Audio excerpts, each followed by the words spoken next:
Hello बच्चों, चलिए प्रश्न को समझते हैं। एम तथा दो एम द्रव्यमान की दो गेंदें एल लंबाई की एक नगण्य भार वाली डोरियों से बांधी गई है। दोनों डोरियों के एक दूसरे सिरे बिंदु ओ पर बांधकर स्थिर रखे गए हैं। दोनों गेंदों भी इसी तरह से पकड़कर रखा गया है कि दोनों डोरियां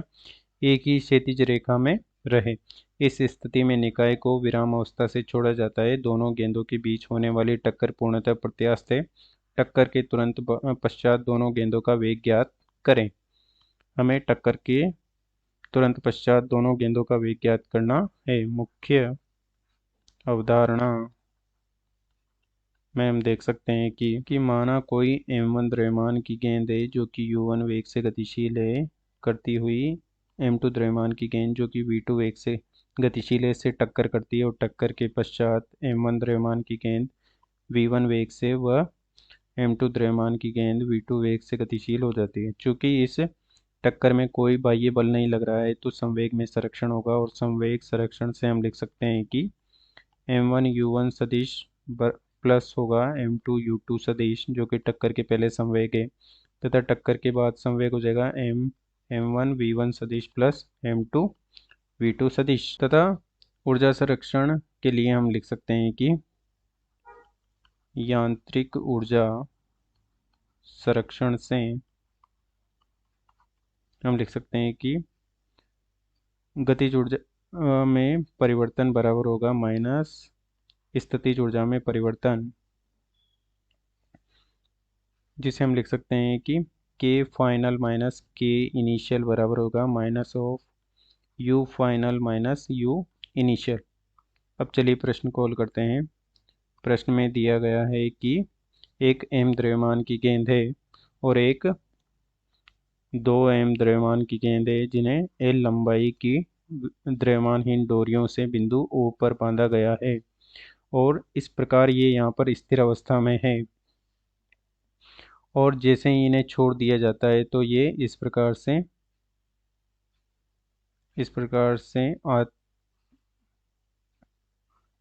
से आकर आपस में टकरा जाती है, और ये टक्कर पूर्णतः प्रत्यास्थ टक्कर है। तो टकराने के बाद ये पुनः विपरीत दिशाओं में लौट जाती है। माना कि टक्कर के पहले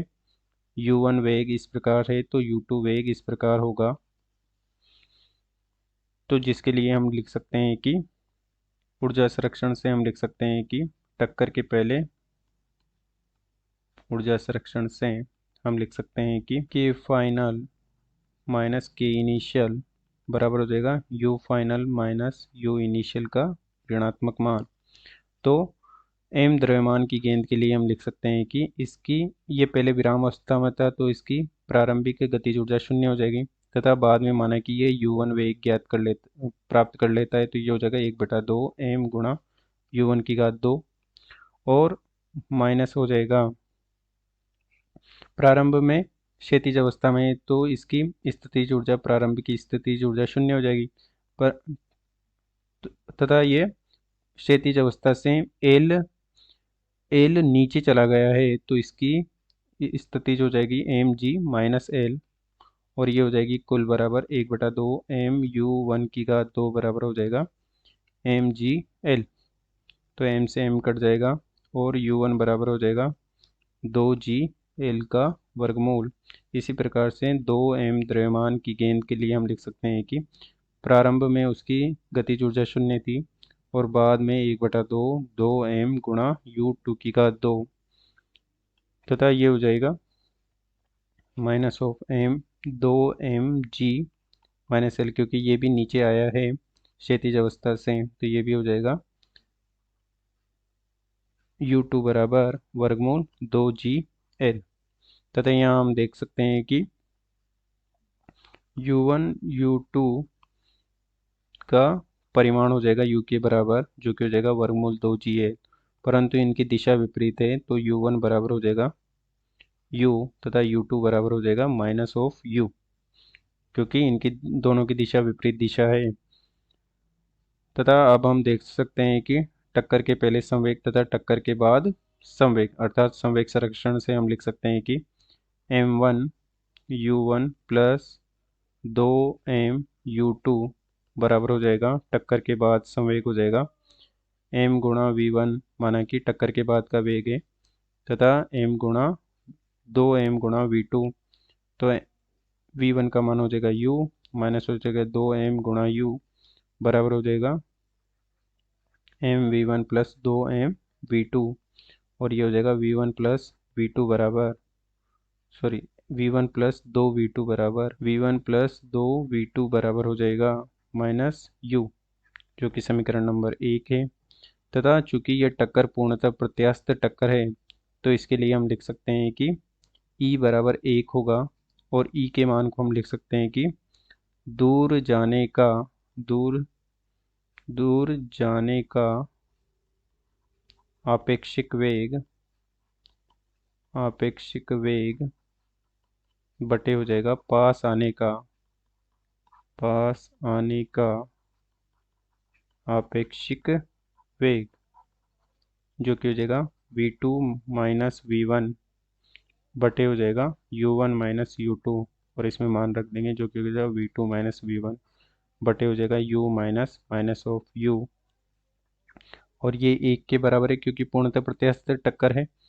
तो ये हो जाएगा v1 माइनस v2 बराबर माइनस 2u, जो कि समीकरण नंबर 2 है। समीकरण नंबर 1 व समीकरण नंबर 2 से हम लिख सकते हैं कि हल करने पर v1 बराबर है 2u2 बराबर है माइनस u, जो कि समीकरण नंबर 1 है, और ये हो जाएगी v1 माइनस v2 बराबर है माइनस 2u, जो कि समीकरण नंबर 2 है। तो समीकरण नंबर 1 व समीकरण नंबर 2 को हल करने पर हमें प्राप्त हो जाता है v1 बराबर माइनस 5/3u, तथा v2 बराबर हो जाता है